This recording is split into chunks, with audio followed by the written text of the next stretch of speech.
ए। मैं बेचन Mishra class 11th math के 6th चैप्टर के क्वेश्चन नंबर 6 के आगे के प्रश्नों को हल करने का प्रयास कर रहा हूँ। आप लोग इसको समझिए।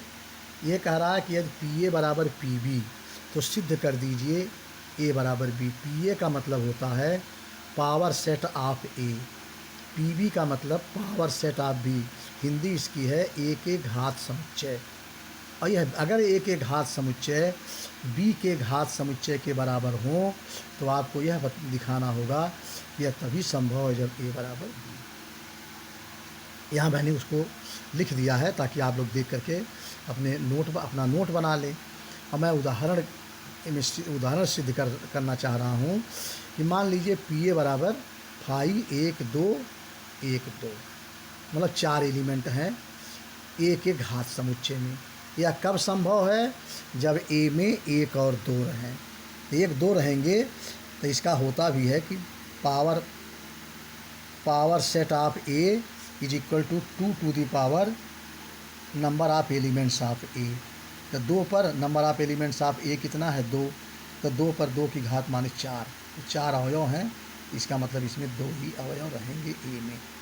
इसी प्रकार से पी बी बराबर मान लिया कि फाई बराबर पी बी बराबर 5 1 2 1 2। ऐसा क्यों है? क्यों हमने पी ए के बराबर ही पी बी माना है?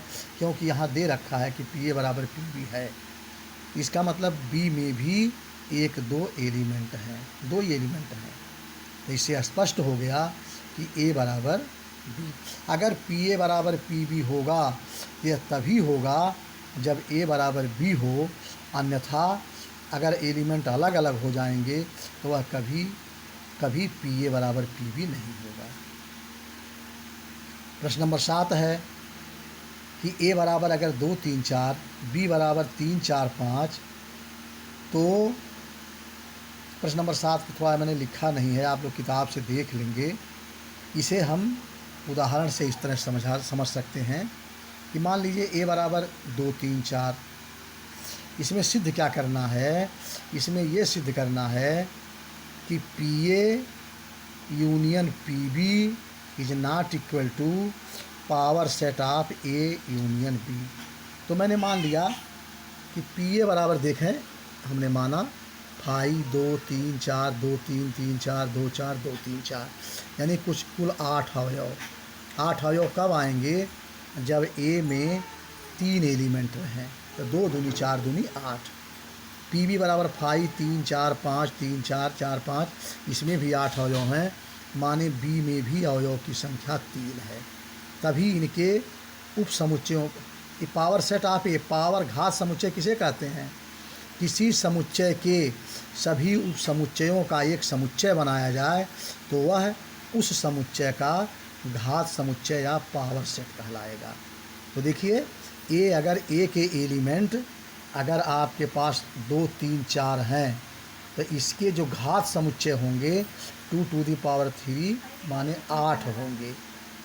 8 उप समुच्चय होंगे इसके, और टोटल 8 का जब एक समुच्चय बनाएंगे तो वह ए का घात समुच्चय कहलाएगा। इसी को हमने पी ए लिखा है, पी बी लिखा है।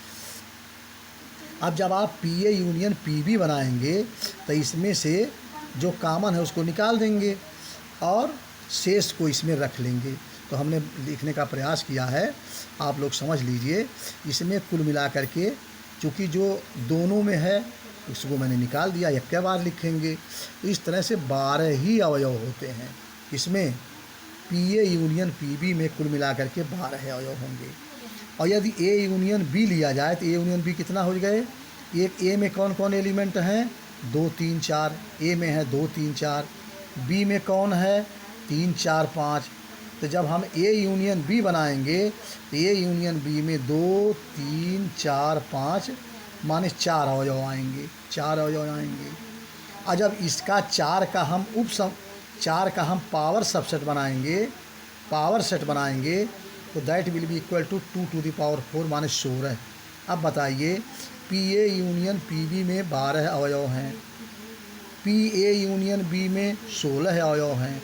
तो जब अवयव की संख्या ही बराबर नहीं है तो P A union P B will not be equal to P A union B, इसी को हमें सिद्ध करना था।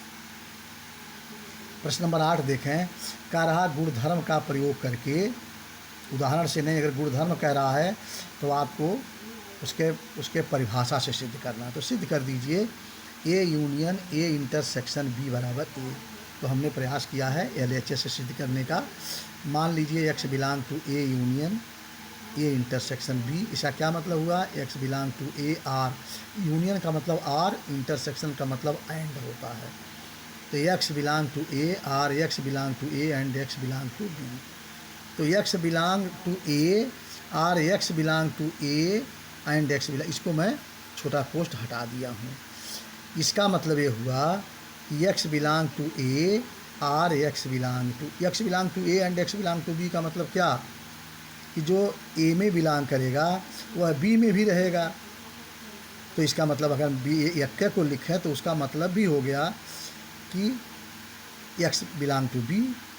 तो इसको एक ठो हमने हटा दिया, आर का मतलब इसमें भी या इसमें भी, अब दोनों एक ही चीज़। अगर मैं एक को हटा देता हूँ तो अगर यहाँ सिद्ध हो गया कि अगर कोई अवयव A union A intersection B में है तो वह ए में होगा, अर्थात A union A intersection B is equal to A. इसको हमने यहाँ से समझाने का प्रयास किया। इसको आप पढ़ लें और एकदम आपके समझ में आ जाएगा। उदाहरण भी मैंने दे रखा है यहाँ, यदि ए बराबर इतना बी बराबर इतना, तो ए इंटरसेक्शन बी माने दोनों में कामन 4 5। अब A union A intersection B, A union A माने 1 2 3 4 5, और ए इंटरसेक्शन बी माने 4 5, और दोनों का जब इंटरसेक्शन जब दोनों का यूनियन बनाएंगे तो वह ए के बराबर होगा, अर्थात बराबर ए। इसको मैं उदाहरण से भी सिद्ध किया हूँ समझाने के लिए, और परीक्षा में लिखने के लिए थोड़ा उदाहरण नहीं लिखना, गुणधर्म का प्रयोग करना है। चलो कोई दूसरा